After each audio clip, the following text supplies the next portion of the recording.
Quisiera por favor que fueran conmigo al libro de Éxodo capítulo 20. Éxodo capítulo 20. Hace ya 2 años venimos estudiando los 10 mandamientos y nos encontramos en esta mañana en el 8º mandamiento, en la segunda tabla de la ley moral de Dios. Vamos a leer los versículos 12 al 17. Poniendo un énfasis particular en el versículo 15. Honra a tu padre y a tu madre para que tus días se alarguen en la tierra que Jehová tu Dios te da. No matarás, no cometerás adulterio, no hurtarás, no hablarás contra tu prójimo falso testimonio, no codiciarás la casa de tu prójimo, no codiciarás la mujer de tu prójimo, ni su siervo, ni su criada, ni su buey, ni su asno, ni cosa alguna de tu prójimo. Uno de los calificativos más insultantes que se le puede hacer a una persona es el de ladrón. Cuando un ciudadano decente es acusado de ser un ladrón, este hombre, esta mujer, se siente profundamente ofendido, profundamente insultado. La honestidad es un valor apreciado entre los hombres. Nadie desea aparecer ante los demás como un deshonesto. El hurto es un pecado que prácticamente todo el mundo condena como pecado, aún en una época tan liberal en la que nos ha tocado vivir, donde parece que los patrones morales están completamente trastornados.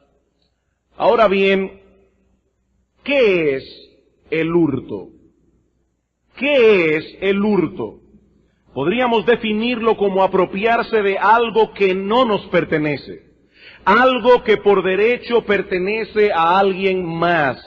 Y el 8º mandamiento del Decálogo prohíbe el hurto. No hurtarás. Hay un mandato aquí dictado en una forma negativa que protege la propiedad privada y condena el fraude, el hurto, el robo en todos sus aspectos. Y este es el mandamiento que pasaremos a considerar en esta mañana en la serie de sermones que desde hace ya unos meses hemos venido dando sobre el Decálogo, la ley moral de Dios. Pero dado que el 8º mandamiento proclama la santidad de la propiedad privada, prohíbe apropiarse de aquello que por derecho le pertenece a otro, antes de pasar a considerar directamente el contenido del 8º mandamiento, quisiera tomar unos minutos, y probablemente va a ser la mayor parte del sermón de hoy, para traer algunas enseñanzas fundamentales de las Escrituras acerca de la propiedad privada. Algunas enseñanzas fundamentales de las Escrituras acerca de la propiedad privada. Así como los sermones, en el sermón anterior nos dedicamos a definir primero lo que era el matrimonio, para poder establecer adecuadamente la naturaleza y gravedad del adulterio.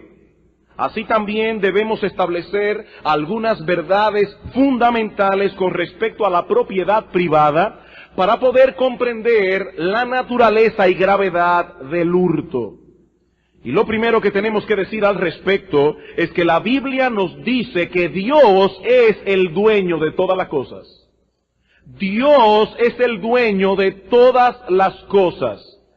Por derecho de creación, nuestro Dios es el verdadero dueño de todo cuanto existe. En el principio creó Dios los cielos y la tierra. Génesis 1:1. Esa es la primera declaración con la que nos topamos al abrir las Escrituras en el libro del Génesis. Y en cierto modo, todo lo que la Escritura dice a continuación parte de esta premisa: la creación tiene un creador, por eso todos nos debemos a Él, por eso todos dependemos de Él, por eso todos tendremos algún día que darle cuentas, porque Él es el creador de los cielos y de la tierra, el dueño absoluto de todo cuanto existe. Mía es toda la tierra, dice Dios en Éxodo capítulo 19, versículo 5. En el Salmo 24, en el versículo 1, declara el salmista: de Jehová es la tierra y su plenitud, el mundo y los que en él habitan, porque él la fundó sobre los mares, él la firmó sobre los ríos. Si todos nosotros pudiésemos amontonar en un lugar todas las cosas que existen en el planeta Tierra, desde la más pequeña, microscópica, hasta la más grande de todas, allí no habría una sola cosa que no le pertenezca a Dios.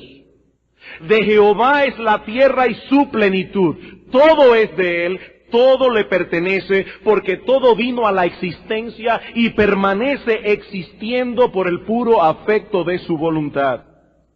No existe nada en el universo que no le pertenezca. Si pudiésemos tomar las alas de un ángel y llegar hasta el confín del universo, nunca llegaremos a un lugar donde podremos decir: este es el límite de la pertenencia de Dios, aquí se acabó. No. Salmo 50, versículos 7 al 12. Libro de los Salmos, Salmo 50, versículos 7 al 12, dice Dios: oye, pueblo mío, y hablaré, escucha, Israel, y testificaré contra ti. Yo soy Dios, el Dios tuyo. No te reprenderé por tus sacrificios, ni por tus holocaustos que están continuamente delante de mí. No tomaré de tu casa becerros, ni machos cabríos de tus apriscos, porque mía es toda bestia del campo, y los millares de animales en los collados. Conozco a todas las aves de los montes, y todo lo que se mueve en los campos me pertenece. Si yo tuviese hambre, no te lo diría a ti, porque mío es el mundo y su plenitud. Mío es el mundo. Mi hermano, mi amigo que estás aquí en esta mañana, cuando llegues a tu casa, esta tarde temprano después del culto de adoración, mira a tu alrededor y dite a ti mismo: todo esto que mis ojos ven, todo le pertenece a Dios. Él es el dueño y por lo tanto tiene derecho pleno a disponer de lo suyo como mejor crea conveniente. Esa es la primera enseñanza que nosotros encontramos en las Escrituras acerca de la propiedad privada. Dios es el dueño absoluto de todas las cosas. Pero en segundo lugar, la Biblia también enseña que Dios ha constituido al hombre como administrador de alguna de sus cosas. Hay cosas que son de Dios, Él es el dueño absoluto de esas cosas, pero Él te las ha dado a ti para que tú seas su administrador.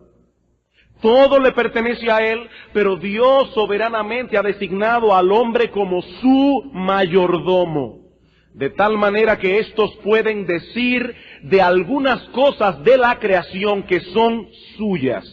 Hay ciertas cosas que tú puedes decir: esto es mío, como puedes decir: aquello es tuyo. Dice en el Salmo 115, 16, los cielos son los cielos de Jehová, y ha dado la tierra a los hijos de los hombres. Él ha dado la tierra a los hijos de los hombres. Ahora, no es que Dios haya renunciado al derecho que Él tiene sobre las cosas de la tierra. En el texto que leímos en el Salmo 24 dice: de Jehová es la tierra y su plenitud. Allí no dice: de Jehová era, pero Él lo perdió. No, de Jehová es, seguirá siendo por toda la eternidad. Pero Él soberanamente ha repartido sus bienes sobre los hijos de los hombres para que éstos los administren. El hombre es un mayordomo de Dios y puede con justicia, con derecho, decir de algunas cosas de la creación: esto es mío, aquello es mío. Dios me lo dio. Jehová dio, Jehová quitó, dice Job, en el momento que vienen las aflicciones. Sea el nombre de Jehová bendito. Dios me ha quitado, dice Job, lo que previamente me dio. Y mientras estuvieron bajo la mayordomía de Job, le pertenecían. Eran de Job. Éxodo capítulo 32, versículo 13. Éxodo capítulo 32, versículo 13. Dice aquí: Dios hablando al pueblo de Israel a través de Moisés: acuérdate de Abraham, de Isaac y de Israel, tus siervos, a los cuales, Moisés hablando a Dios, a los cuales has jurado por ti mismo y les has dicho: yo multiplicaré vuestra descendencia como las estrellas del cielo y daré a vuestra descendencia toda esta tierra de que he hablado y la tomarán por heredad para siempre. La tierra de Canaán fue asignada por Dios en el antiguo pacto al pueblo de Israel. Y yo no quiero entrar en esta mañana en la discusión de si todavía esa tierra le pertenece o no le pertenece al pueblo de Israel en esta nueva dispensación, en este nuevo pacto. Ese no es mi punto.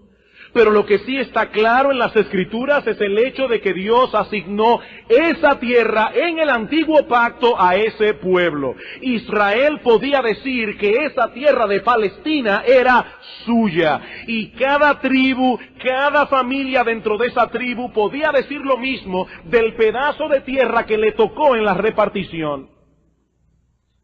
Sin embargo, y aquí está el otro aspecto que mencionamos en el primer principio, no por eso Dios dejaba de ser el dueño de esa tierra. Levítico capítulo 25.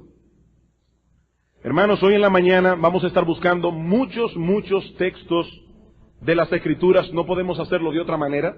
Levítico capítulo 25, versículo 23. Dice Dios: la tierra no se venderá a perpetuidad, porque la tierra mía es, pues vosotros forasteros y extranjeros sois para conmigo. Este capítulo 25 de Levítico es muy interesante. En este capítulo se establecen prescripciones acerca del año del jubileo. Pastor, ¿y qué es eso del año del jubileo? Bueno, si un israelita se veía en la necesidad de vender un pedazo de tierra para salir de un apuro económico o por cualquier otra razón, esta venta era temporal.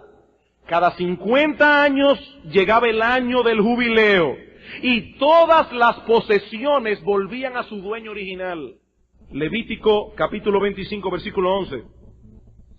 El año 50 os será jubileo, no sembraréis ni segaréis lo que naciere de suyo en la tierra, ni vendimiaréis sus viñedos. Versículo 16. Cuanto mayor fuera el número de los años, aumentarás el precio, y cuanto menor fuera el número, disminuirás el precio, porque según el número de las cosechas te venderá él. En otras palabras, si un hombre iba a vender la tierra y faltaban 5 años para el jubileo, debía venderla más barata si el año de jubileo acababa de pasar. Era más cara la tierra, porque la persona iba a poder emplear las cosechas por más tiempo. Eso es lo que dice Levítico 25, 16. Ahora, esta ley impedía que una familia en Israel o una persona particular fuera un terrateniente, se hiciera dueña de una gran cantidad de tierra que no necesitaba, en detrimento de otros que eventualmente se quedarían sin nada. Había un sentido de posesión de familia que los israelitas tenían sobre la tierra.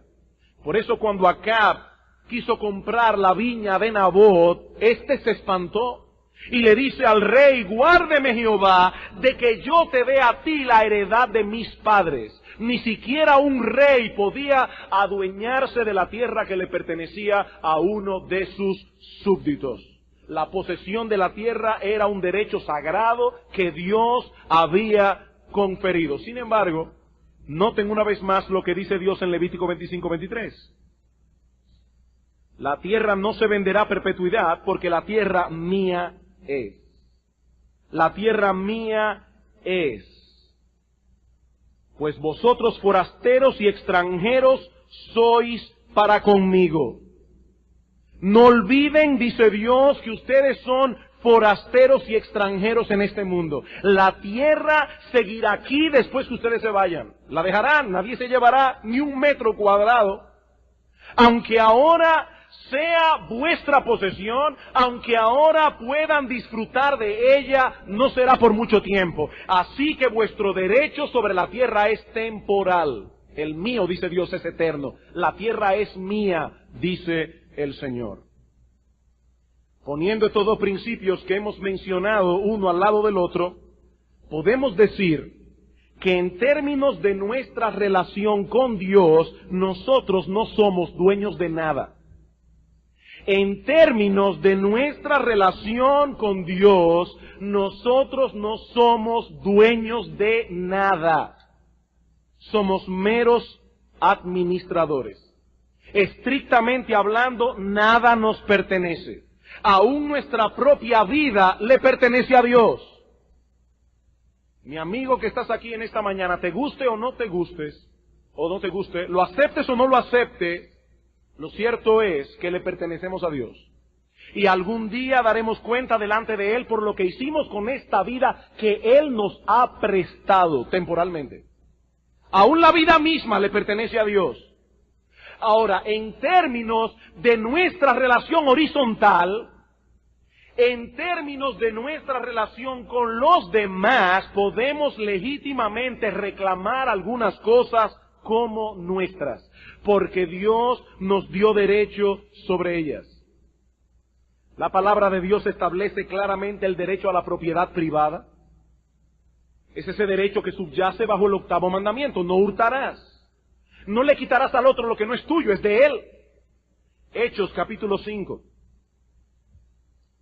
Hechos capítulo 5, hay aquí una historia de la iglesia primitiva que ilustra esta realidad.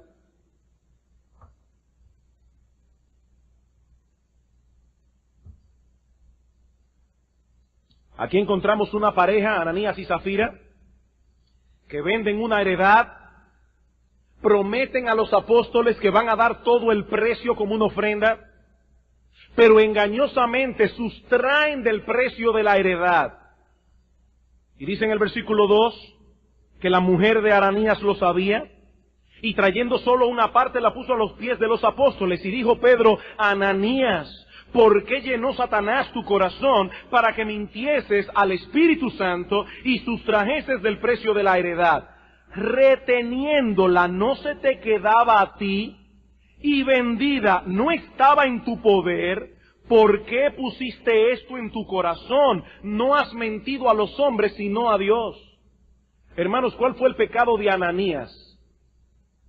Él podía, dice Pedro, vender la heredad y quedarse con todo el dinero. Era suyo, era su heredad.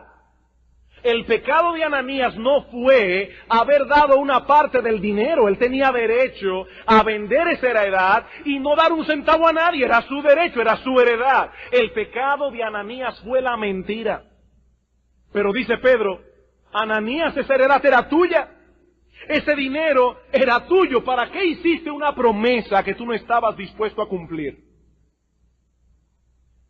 En Hechos capítulo 12, versículo 12, no lo busquen, pero allí se menciona la casa de María, la madre de Juan Marcos, no la madre del Señor, la madre de Juan Marcos. Y allí se menciona una casa que era suya. En Hechos capítulo 16, versículo 15, Lidia, la vendedora de púrpura, invita a Pablo y a Silas a entrar en su casa. Entrad en mi casa, dice Lidia, y posad allí. La Biblia no condena la propiedad privada, la Biblia más bien asume la propiedad privada. En tercer lugar, tercer principio, Dios ha establecido medios a través de los cuales podemos adquirir y aumentar nuestras posesiones. Dios, que es el dueño de todas las cosas, que ha nombrado al hombre su mayordomo, Dios ha establecido medios a través de los cuales el hombre puede legítimamente aumentar sus posesiones. La Biblia enseña que es Dios quien da todas las cosas que poseemos, pero también enseña que Él usa medios para proveer esas cosas. Y una vez más, estamos frente a estas dos grandes enseñanzas de las Escrituras. Dios es soberano, el hombre es responsable. Dios es soberano, Él reparte sus bienes como a Él le place, pero el hombre es responsable en el uso de aquellos medios que Él ha prometido usar para conceder sus bienes al hombre. Así que por un lado la Biblia enseña que Dios es nuestro proveedor. Segunda de Crónicas, capítulo 29. Dios es nuestro proveedor. Primer libro de Crónicas, capítulo 29. Aquí encontramos a David orando al Señor, después que el pueblo de Israel había traído una ofrenda voluntaria al Señor. Y dice en el versículo 10, asimismo se alegró mucho el rey David, y bendijo a Jehová delante de toda la congregación, y dijo David, bendito seas tú, oh Jehová, Dios de Israel, nuestro Padre, desde el siglo y hasta el siglo. Tuya es, oh Señor, la magnificencia y el poder, la gloria, la victoria, el honor, porque todas las cosas que están en los cielos y en la tierra son tuyas. Tuyo, oh Jehová, es el reino, y tú eres excelso sobre todos. Las riquezas y la gloria proceden de ti, y tú dominas sobre todo. En tu mano, dice David, está la fuerza y el poder, y en tu mano está el hacer grande y el dar poder a todos. Y más adelante dice David, Señor, aquí te hemos traído lo que de tu mano hemos recibido. Dios es el proveedor. Pero por el otro lado, la Biblia también establece los medios a través de los cuales esa provisión viene a nosotros de la mano de Dios. Hay una conexión que no podemos ignorar entre el uso diligente de esos medios y la adquisición de los bienes. ¿Y cuáles son esos medios? Bueno, obviamente el hurto, el fraude, el engaño, el robo no son uno de ellos. Tampoco los juegos de azar, la lotería, el palé, lotoquiz, etcétera, etcétera. Ningún juego de azar. Esa no es la voluntad de Dios. Esa no es la forma como Dios provee. Eso es pecaminoso. Eso es codicia. Esa no es la manera. ¿Cuáles son los medios que Dios ha provisto para darle al hombre bienes? Bueno, podemos adquirir bienes a través de una herencia. Podemos adquirir bienes a través de una ofrenda generosa de alguien o de una institución. Pero el medio por excelencia que Dios ha establecido para proveerle al hombre es, sin lugar a dudas, el trabajo personal. El medio que Dios ha establecido por excelencia es el trabajo personal. Con el sudor de tu frente comerás el pan. No con el sudor del que vive al frente, con el sudor de tu frente comerás el pan. Eso es lo que Dios estableció desde el principio. Es la voluntad expresa de Dios que cada hombre se ocupe de su vocación. Y que de ese modo no solo supla sus necesidades, las de su familia, sino que ese hombre sirva a su generación. Por eso, hermanos, no importa qué tan rico sea un hombre, debe seguir trabajando. No importa qué tan rico sea, porque el trabajo no es únicamente un medio de adquirir bienes, es un medio de servir a la generación. Según la habilidad que Dios ha dado a cada uno. Esta es una época que endiosa el retiro. Todo el mundo quiere retirarse joven, lo más rápido posible, pero Dios a todos nos ha dado una vocación y el mundo funciona cuando todo el mundo hace lo que tiene que hacer. La Biblia presenta una clara conexión, repito, entre la laboriosidad, la prudencia, la responsabilidad y la prosperidad. Hay una conexión. Así como existe una conexión entre la pereza, la imprudencia y la carencia material. Proverbios capítulo 6. Proverbios capítulo 6.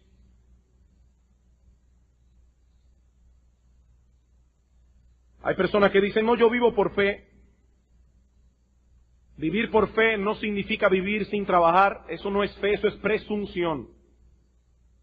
Dice Proverbios capítulo 6, versículo 6, mira a la hormiga, oh perezoso. Mira sus caminos y sé sabio, la cual no teniendo capitán, ni gobernador, ni señor, Prepara en el verano su comida y recoge en el tiempo de la siega su mantenimiento. Perezoso, ¿hasta cuándo has de dormir? ¿Cuándo te levantarás de tu sueño? Un poco de sueño, un poco de dormitar y cruzar por un poco las manos para reposo. Ahora noten, así vendrá tu necesidad como caminante y tu pobreza como hombre armado. Aquí se presenta la pobreza como una consecuencia directa de la pereza. Y no se presenta como una bendición, se presenta como una maldición. No es pecado ser pobre. Mi hermano, si tú eres pobre, no te avergüences por eso. Cristo era pobre, Él no tenía dónde recostar su cabeza. Pero si tú eres pobre por tu pereza, por tu irresponsabilidad, tienes razones de sobra para estar avergonzado. Proverbios capítulo 12, versículo 24. Proverbios capítulo 12, versículo 24, la mano de los diligentes señoreará, mas la negligencia será tributaria. El diligente señorea, el vago es tributario. Proverbios 13, 18, pobreza y vergüenza tendrá el que menosprecia el consejo, mas el que guarda la corrección recibirá honra. Porque hay personas que son pobres porque son tercos, porque son obstinados, porque no oyen consejos. Y dice la Escritura que ese hombre recibirá vergüenza y pobreza. Proverbios capítulo 21, versículo 5. Los pensamientos del diligente ciertamente tienden a la abundancia, mas todo el que se apresura alocadamente de cierto va a la pobreza. Hay personas que compran una gallina y de inmediato calculan que esa gallina va a poner un huevo, de ese huevo va a salir un pollito, de ese pollito va a salir otro gallo, y en 5 minutos ese individuo en su mente ha hecho todo una granja. Ahora, no es malo soñar, el problema es que ese hombre comienza a gastar dinero como si ya tuviera en las manos el dinero que la granja va a producir. Se endeuda y al pollo le da moquillo. Se acabó el pollo, se acabó la granja, pero el individuo está endeudado. Eso es lo que Proverbio está diciendo aquí. Hay personas que son pobres porque son alocados, porque no calculan el costo, porque no se sientan a evaluar las posibilidades de un negocio o se meten en un negocio que ellos no entienden. Mi hermano, nunca te metas en un negocio que tú no entiendes. Nunca te metas en un negocio que tú no entiendes. Eso es incorrecto. Eso no es sabio. Proverbios capítulo 24, versículo 30 al 34.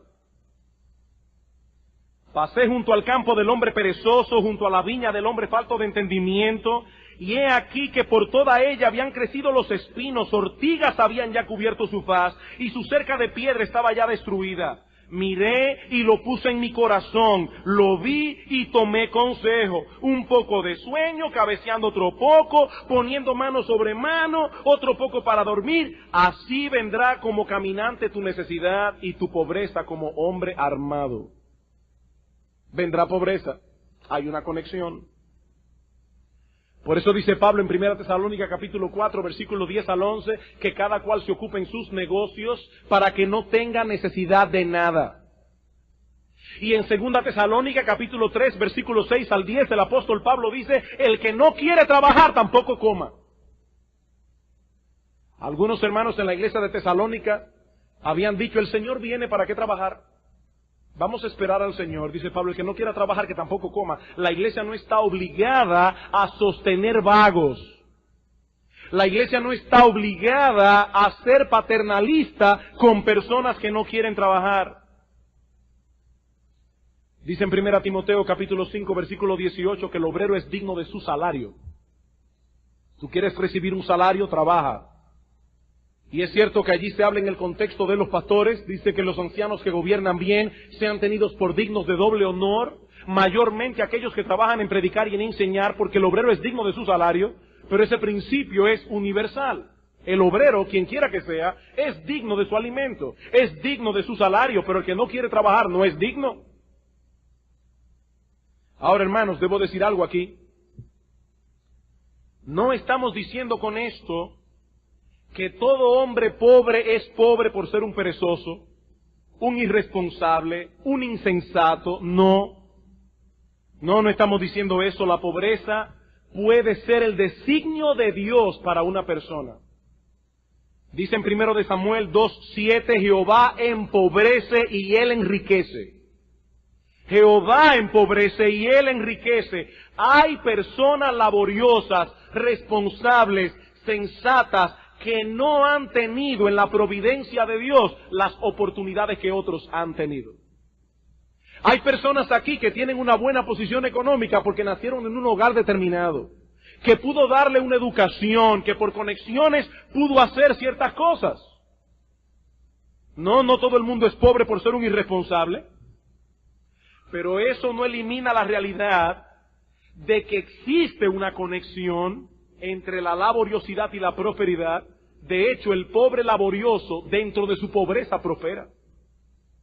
Quizá no llega a ser un millonario, pero dentro de su pobreza prospera. Así como existe una conexión entre la pereza, la irresponsabilidad y la carencia material. Algunas personas son pobres por su mala cabeza. Algunas personas son pobres porque no escuchan consejos. Porque son derrochadores. Hay personas que pretenden vivir en un estándar de vida que no les pertenece. Y se comienzan a enredar en deudas porque quieren llevar un nivel de vida que no es el suyo. Dice Proverbios capítulo 27, versículo 13 creo, hombre necesitado será el que ama el deleite. Y el que ama el vino y los ungüentos no se enriquecerá. El que ama la buena vida sin poder llevar la buena vida, dice Proverbios, se empobrecerá. Es mucho más fácil irse a comer fuera que preparar comida en la casa. Eso es verdad, pero es más caro. Y hay personas que sin poder, por cualquier quítame esta paja, salen fuera a comer. Oye, yo no sé qué, el dinero no me da. No, es que no te puede dar por el nivel de vida que tú pretendes vivir, que no es el tuyo. No es tu nivel de vida. Y en ese sentido, hermanos, debemos decir que la iglesia de Cristo tiene un problema. Es una bendición, pero se puede convertir en un problema. ¿Cuál es el problema? Que Cristo no tiene una iglesia para ricos y una iglesia para pobres. Todos nosotros somos hermanos en el Señor, somos una misma familia, pero no todos aquí tienen la misma posibilidad económica, no todos tienen el mismo nivel social. Y una persona pobre puede verse tentada a querer vivir el estilo de vida que vive el hermano que está al lado, pero resulta que el hermano que está al lado puede darse unos lujos que tú no te puedes dar. Y si pretende meterte en esa rueda, créemelo, esa rueda te aplastará tarde o temprano.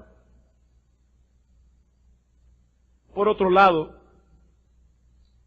el hecho de que tengamos contentamiento, cualquiera que sea la situación en que estemos, eso no elimina nuestra responsabilidad de hacer un uso diligente de los medios que tenemos a la mano para poder progresar, para poder proveer un mejor medio de vida a los nuestros y alcanzar una mejor oportunidad de servirle a Dios con nuestros bienes. Hermanos, cuán útil y beneficioso puede ser el dinero cuando se encuentra en buenas manos. Cuán útil. ¿Cuánto se beneficia la obra de Dios cuando prospera un hombre preocupado por la expansión del reino de Dios? ¿Cuánto prospera la obra de Dios? ¿Cuánto se benefician cuando un justo prospera? Cuando prospera el hombre generoso de corazón. ¿Cuántos se benefician? Dice Proverbios capítulo 11, versículo 10, que en el bien de los justos la ciudad se alegra. ¿Por qué? Bueno, entre otras cosas, porque el pueblo sabe que cuando es el justo que prospera, a todos les irá bien. Y eso nos lleva a nuestra cuarta enseñanza fundamental acerca de la propiedad privada. Dios es el dueño, Él ha nombrado al hombre su mayordomo, Él ha establecido medios para proveer bienes al hombre. Cuarto, es perfectamente lícito disfrutar de los bienes que Dios nos da sin dejar de lado la generosidad para con los necesitados. Es perfectamente lícito disfrutar de los bienes que Dios nos da sin dejar de lado la generosidad que debemos tener con el necesitado. Noten que hay dos cosas aquí. Por un lado estamos diciendo que es perfectamente lícito que una persona disfrute de los bienes que Dios le da. Un hombre es diligente en su trabajo, responsable, sensato, y en ese contexto es prosperado. Ese hombre debe disfrutar sin problema de conciencia aquellas cosas que él pueda adquirir lícitamente como fruto de su trabajo. Deuteronomio capítulo 12. Deuteronomio capítulo 12, versículos 6 al 7.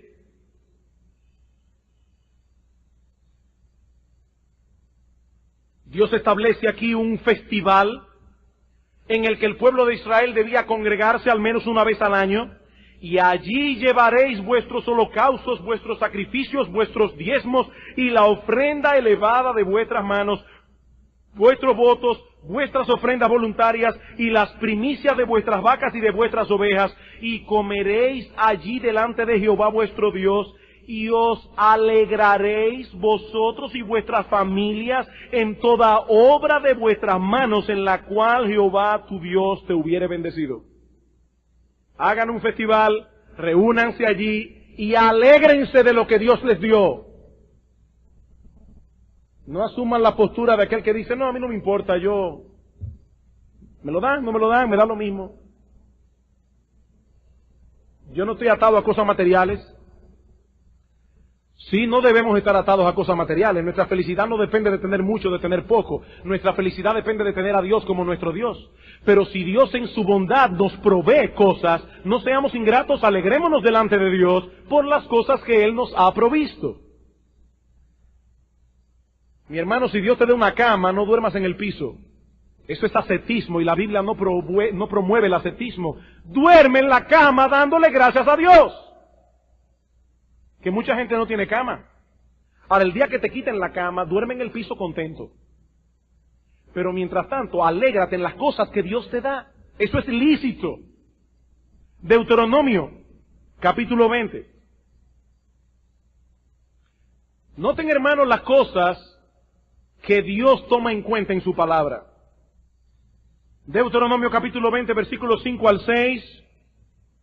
Hablando de la guerra, dice Dios, y los oficiales hablarán al pueblo diciendo, ¿quién ha edificado casa nueva y no la ha estrenado? Vaya y vuélvase a su casa, no sea que muera en la batalla y alguien otro la estrene.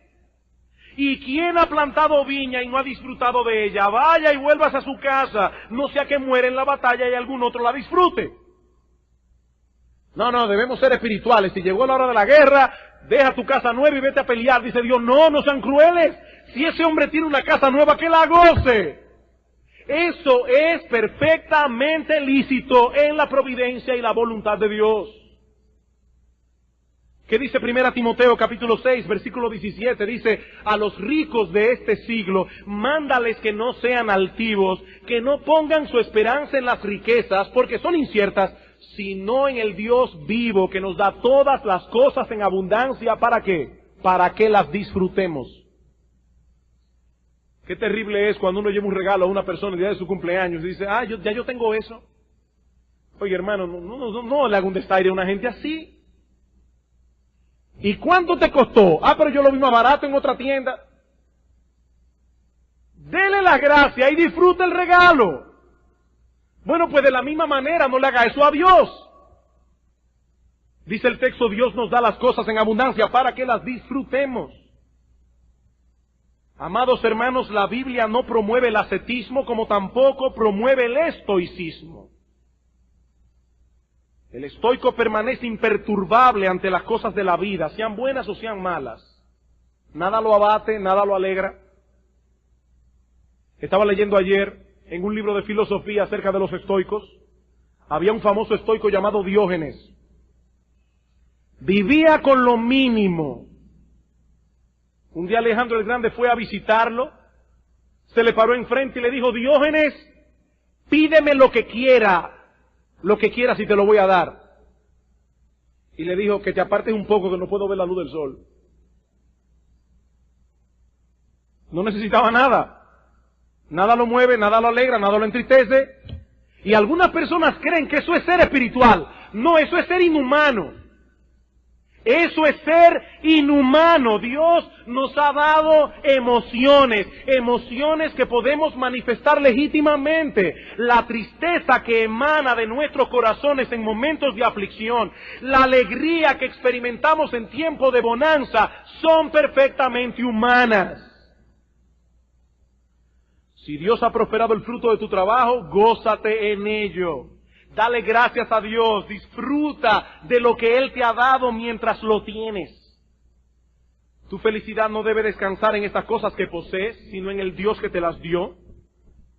Porque mañana puedes no tener ninguna de esas cosas y Dios seguirá siendo tu porción por siempre. Por eso es que Pablo dice a los ricos que no pongan su esperanza en las riquezas, son inciertas, sino en el Dios vivo.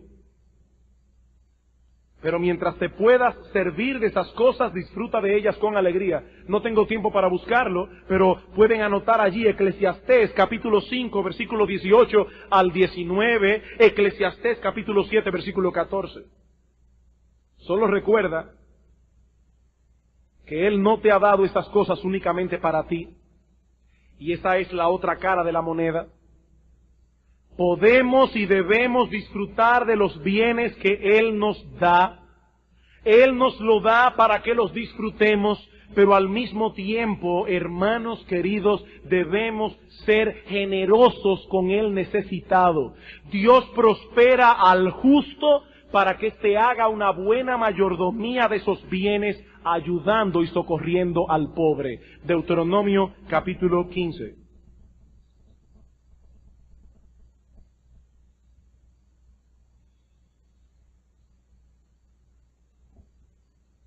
Deuteronomio capítulo 15, versículo 7. Cuando haya en medio de ti menesteroso de alguno de tus hermanos en alguna de tus ciudades, en la tierra que Jehová tu Dios te da, no endurecerás tu corazón, ni cerrarás tu mano contra tu hermano pobre. Versículo 11. Porque no faltarán menesterosos en medio de la tierra, por eso yo te mando diciendo, abrirás tu mano a tu hermano, al pobre y al menesteroso de tu tierra. Dice en el versículo 10, sin falta le darás, y no serás mezquino de corazón. Cuando el apóstol Pablo fue a Jerusalén a hablar con los otros apóstoles de Cristo, para él estar seguro de que no había corrido en vano, dice que Jacobo, Pedro y Juan le tendieron la diestra en señal de compañerismo. Pablo está predicando el evangelio de la gracia correctamente, pero dice Pablo en Gálatas capítulo 2 versículo 10, solo nos dijeron que nos acordásemos de los pobres, lo cual procuramos con diligencia hacer. Y en Gálatas capítulo 6 versículo 10 dice el apóstol Pablo, hagamos bien a todos, mayormente a los de la familia de la fe, según tengamos oportunidad. ¿Qué dice Santiago capítulo 1 versículo 27? Que la religión pura y sin mácula delante de Dios es esta, acordarse de los huérfanos y de las viudas en sus tribulaciones y guardarse sin mancha del mundo. Misericordia, santidad, esa es la religión pura y sin mácula.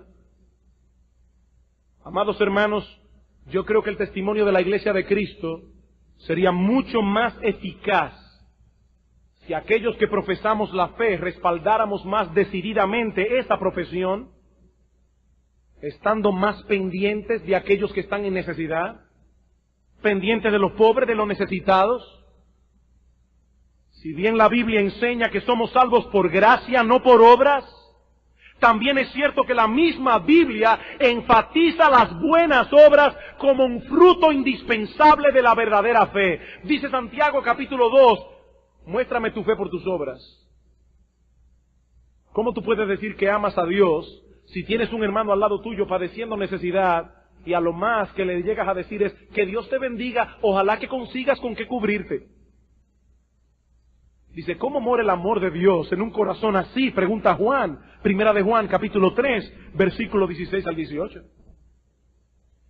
Mi hermano, si Dios te ha prosperado en tu trabajo, entiende que Él no ha hecho eso únicamente para tu beneficio. En Efesios capítulo 4, versículo 28 dice el apóstol Pablo, el que hurtaba no hurte más, sino trabaje con sus manos. ¿Para qué? Para que tenga que compartir con el que padece necesidad. Y el mismo texto de Timoteo que leímos hace un momento, 1 Timoteo 6, 17 a 18, dice el apóstol Pablo a los ricos de este siglo que sean generosos en buenas obras, dadivosos. Es lícito que disfrutes de los bienes que Dios te ha dado, pero es la voluntad de Dios que estés atento a las necesidades de aquellos que están a tu alrededor. Es la voluntad de Dios que busques activamente a quien tenderle tu mano, a quien mostrar misericordia. No esperes que eso llegue a ti providencialmente. Busca a quien ayudar. Mira a tu alrededor. Persigue conscientemente las oportunidades de hacer bien. Visita en sus casas a los hermanos pobres de la iglesia y harás un uso piadoso y adecuado de los bienes que Él te ha dado. Créeme, mi hermano, no tienes que ir muy lejos para encontrar a quien socorrer. Es bueno que como iglesia nos estemos involucrando con Cuba. Esas cosas que llevamos la semana antepasada causaron mucho gozo en los hermanos en Cuba. Todavía están dando gracias al Señor. Es bueno que sigamos con el ministerio que tenemos en Haití, con el pastor Guzmán, eso es muy bueno. Pero es muy probable que al lado tuyo esté sentado un hermano necesitando urgentemente de algo que a ti te sobra. Mira a tu alrededor, visita a los hermanos, es muy probable que te sorprendas de la carencia que tienen algunos en medio nuestro y a quienes tú podrías ayudar. Esa es la iglesia, una familia donde todos se gozan con el que se goza, donde todos lloran con el que llora, un lugar donde la abundancia de unos puede suplir la carencia de otros. Como yo decía hace un momento, Dios no hizo una iglesia para ricos y otra iglesia para pobres, no. Él soberanamente llama ricos y pobres y los congrega en una iglesia local y llama a todos, no solamente a los ricos, a todos a preocuparnos los unos por los otros. Algunas personas entienden que las riquezas están mal repartidas en el mundo. ¿Cuál es la solución que ofrecen? El comunismo. Que nadie sea dueño de nada, sino que todo sea de todos. Vamos a deshacernos de lo nuestro y a repartirlo equitativamente entre todos. Esa es la solución. Recuerdo hace muchos años atrás que oí de alguien en Puerto Rico, en aquel tiempo había en Puerto Rico 3 millones de habitantes. Se encontró con una persona, le dijo, ¿cuál es tu cuenta de banco? Dijo, yo tengo como 3 millones de pesos en el banco. Oye, tanta gente pasando necesidad. ¿Tú no crees que tú deberías repartir tu dinero entre los pobres? Entre todo el mundo. Dice, bueno, aquí hay 3 millones de personas, toma tu peso y déjame tranquilo. ¿Eso no es una solución? No, hermanos, esa no es la solución. El pobre no es más rico cuando el rico se hace pobre. Esa no es la solución. Cuando en una nación todos se empobrecen, todos se perjudican. Todos se perjudican. El comunismo no es la solución. La solución se encuentra en un corazón regenerado por la gracia de Dios, un corazón que sabe socorrer al necesitado, un corazón que abre su mano al hambriento, un corazón que tiene misericordia del que sufre, un corazón que voluntariamente, no por coacción del Estado, no por coacción de la iglesia, sabe dar con liberalidad. Por eso Cristo es la única solución. Viene aquí en sentido general lo que la Biblia enseña acerca de la propiedad privada. Dios es el dueño verdadero y absoluto de todas las cosas. Él ha hecho del hombre un mayordomo de sus bienes. Él ha establecido medios a través de los cuales esos bienes son otorgados. Es lícito disfrutar de lo que tenemos siempre que no dejemos de lado la generosidad que debemos tener con el necesitado. Ahora, con estas cosas en mente, voy a ver qué tan breve. Vemos ahora en segundo lugar la naturaleza del pecado prohibido en el 8º mandamiento. La naturaleza del pecado prohibido en el 8º mandamiento. No hurtarás. Si contemplamos el mandamiento solo en el sentido horizontal, diremos que el hurto es la acción de apropiarnos de aquello que no nos pertenece, de aquello que por derecho pertenece a otro. Pero esa no es la única dimensión en la que debemos observar este mandamiento. Existe también lo que podemos llamar una dimensión vertical del hurto. Cuando un hombre pone de lado los medios lícitos que Dios ha dado para obtener aquellas cosas que son necesarias para el desempeño de nuestra vida en este mundo, ese hombre no solo está dañando al prójimo, de alguna manera, sino que está afrentando a Dios. Está afrentando a Dios. El hurto es una expresión de incredulidad por un lado y de descontento por el otro. Y ambos pecados afrentan a Dios. Es descontento porque el que hurta le está diciendo a Dios, yo merezco tener más. Eso es lo que dice el que hurta. Yo merezco tener más de lo que tengo. La porción que me ha señalado Dios es injusta. Debiste darme más. Es una afrenta contra Dios. Y es incredulidad porque está manifestando un rechazo a los medios que Dios ha dado para la obtención de esos bienes. ¿Qué piensa el que hurta? Bueno, si uso únicamente los medios lícitos, yo no voy a prosperar.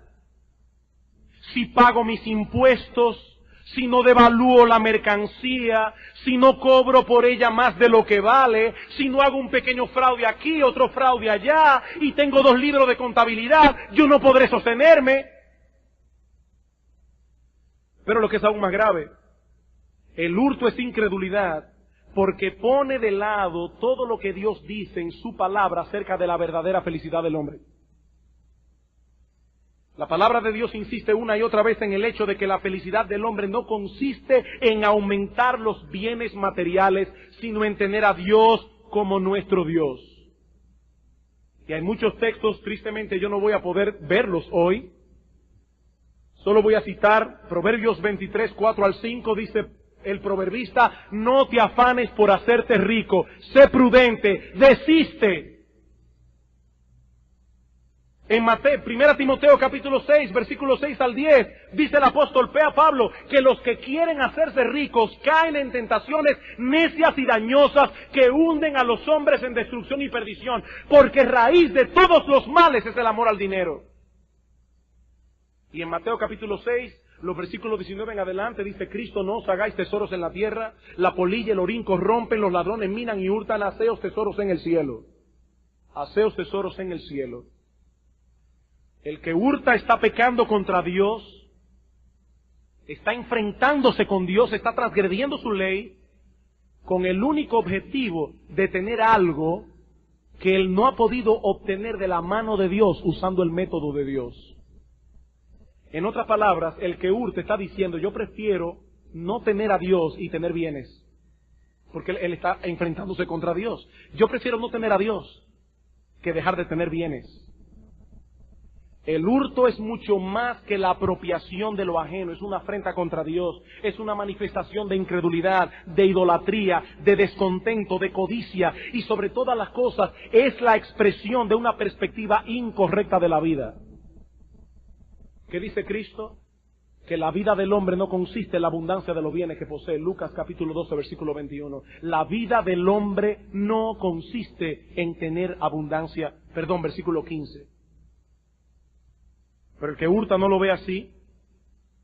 Él cree que estará mejor si obtiene por medios ilícitos aquellos que no puede obtener por medios lícitos. Él cree que su vida será más plena y feliz cuando obtenga esas cosas que desea. Y eso es lo que el 8º mandamiento corrige. Cuando Dios nos dice no hurtarás, no solo nos está prohibiendo apropiarnos de aquello que no nos pertenece, no solo nos llama a proteger y respetar la propiedad privada. Este mandamiento es un llamado a confiar en Dios. Es un llamado a estar contentos cualquiera que sea nuestra porción en este mundo. Es un llamado a ser laboriosos, responsables en el uso de aquellos medios a través de los cuales Dios ha determinado proveer para nuestras necesidades. El 8º mandamiento prohíbe el robo, penetrar de noche en una vivienda, tomar lo ajeno, entrar en una tienda, apropiarse de alguna mercancía sin pagar, pero eso no es lo único.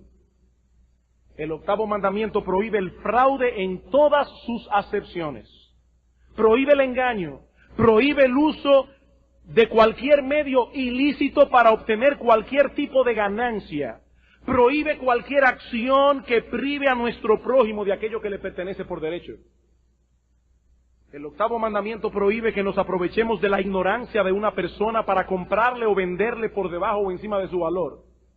Hay personas que no saben lo que tienen a la mano y tú sí lo sabes y se lo pagas al precio que él te lo está dando porque él es un ignorante. Te estás aprovechando de la ignorancia de esa persona, eso es un robo.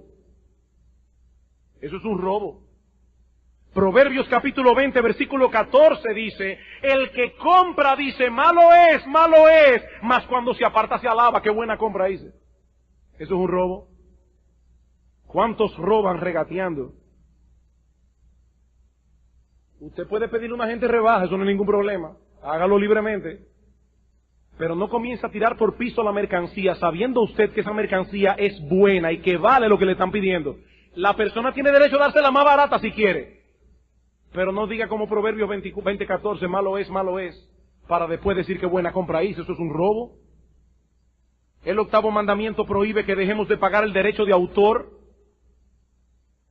Hay personas que van a un club de video, alquilan un video, y lo primero que sale en ese video pirateado es propiedad privada, derecho de autor. Esto es plausible de una multa de tanto, y no tiene ningún problema un cristiano en ver un video pirateado. No tiene ningún problema en copiar un software de computadoras. No tiene ningún problema en tomar un CD que dice claramente copyright, derecho de autor, y copiarlo en un cassette. Eso es un hurto. El 8º mandamiento prohíbe que recibamos fraudulenta y gratuitamente un beneficio por el que deberíamos pagar, la luz, por ejemplo. El 8º mandamiento prohíbe que dejemos de pagar los impuestos que nos corresponden. El 8º mandamiento prohíbe que dejemos de ofrendar a Dios lo que debemos ofrendar a Dios. En Malaquías capítulo 3, versículo 10, Dios acusa al pueblo de Israel de ladrones porque no estaban dando para la obra lo que tenían que dar. Y dice, ustedes, la nación me ha robado. Y en Romanos capítulo 13, en el versículo 7, dice el apóstol Pablo, pagad a todos lo que debéis, al que impuesto, impuesto, al que tributo, tributo, al que honra, honra. Es perfectamente lícito que una persona se ampare en alguna cláusula de la ley que le permita pagar menos, es legal. Pero es ilícito que se evadan los impuestos, es ilícito que se tengan los libros de contabilidad. El 8º mandamiento prohíbe que teniendo deudas que pagar, tengamos tal nivel de vida que no nos permita pagar. Hay personas que le deben a las 25,000 vírgenes. Y usted los ve comiendo en restaurantes con ropa cara, relojes caros, carros caros. ¿Con el dinero de quién? Con el dinero que beben. Eso es un hurto. El 8º mandamiento prohíbe que usemos el tiempo de nuestros trabajos por el cual se nos paga para realizar una labor específica para cosas personales que no reportan beneficios a la compañía sino a nosotros. Eso es un hurto. El 8º mandamiento prohíbe que demos cheques sin fondo, sabiéndolo de antemano, pero escondiéndole el dato al supuesto beneficiario. El 8º mandamiento prohíbe la envidia, el descontento, la incredulidad, la ansiedad por las cosas de este mundo. Todo eso está prohibido en el 8º mandamiento. Podríamos decir muchas cosas más, pero creo que estas han sido lo suficientemente claras para que tengamos una idea de lo que el mandamiento enseña, prohíbe y promueve. Para concluir, yo quiero preguntarte a ti, mi hermano, a ti que profesas haber creído en Cristo, que profesas haberte arrepentido de la vana manera de vivir que recibimos de nuestros padres, a ti que profesas que Cristo es el Señor de tu vida, ¿dónde estás tú con respecto al octavo mandamiento? ¿Estás tú siendo diligente en el desempeño de tu vocación? ¿Te preocupas por usar únicamente aquellos medios que son lícitos para la obtención de bienes? ¿Estás tú mortificando la codicia, la vanidad, la envidia, la incredulidad, el descontento? Porque esa es la raíz del hurto. Esa es la raíz del hurto. Y déjame decirte algo, para mortificar estos pecados, no es necesario erradicar el deseo lícito que tiene todo ser humano de prosperar. No, mi hermano, tú debes desear prosperar. La obra de Dios se beneficia si tú prosperas. No es malo querer prosperar.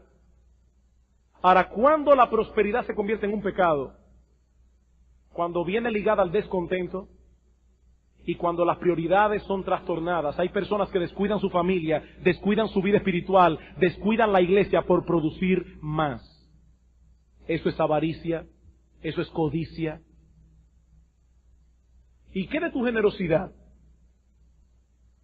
¿Se puede decir de ti lo que Pablo dijo de los hermanos de Macedonia, que suplicaron al apóstol que les permitiera participar de la ofrenda que se estaba recogiendo para los hermanos de Jerusalén? Y estos hermanos de Macedonia eran pobres, muy pobres. Como decíamos el domingo pasado, es difícil escuchar estas cosas y no sentir en algún punto la espada punzante de nuestras conciencias aguijoneándonos. Es difícil. Pero cuán bueno es saber, hermanos, que el abundante perdón de Cristo está disponible para todos nosotros. Si tu conciencia te ha aguijoneado, ve ahora al Señor y pídele perdón por tus pecados. Él es fiel y justo para perdonar nuestros pecados y limpiarnos de toda maldad. Señor, perdóname. Y no solo perdona nuestros pecados, ahí está la gracia de Dios para ayudarnos a enderezar nuestros pies y caminar rectamente. Cuando comenzamos esta serie de sermones sobre los 10 mandamientos, decíamos que la ley moral de Dios sirve para dos cosas: para mostrarnos nuestro pecado y llevarnos a Cristo, pero también para mostrarnos cuál es el estilo de vida que agrada a Dios, para iluminar nuestras conciencias y saber qué es lo que Dios quiere de nosotros. Y en cuanto a ti, mi amigo que estás aquí en esta mañana, al contemplar este mandamiento en su verdadera perspectiva, ¿acaso no has sentido tu conciencia acusándote de pecado aquí y allá? Por situaciones en las cuales has vivido violando el octavo mandamiento. ¿Acaso no te dice tu conciencia que eres culpable delante de Dios? ¿Acaso piensas que en el día del juicio saldrás absuelto en el tribunal de Dios? Considera, mi amigo, que solo hemos estudiado uno de los mandamientos y son 10. Uno de los mandamientos y son 10. La Biblia dice que no saldrás absuelto en aquel día. No saldrás absuelto.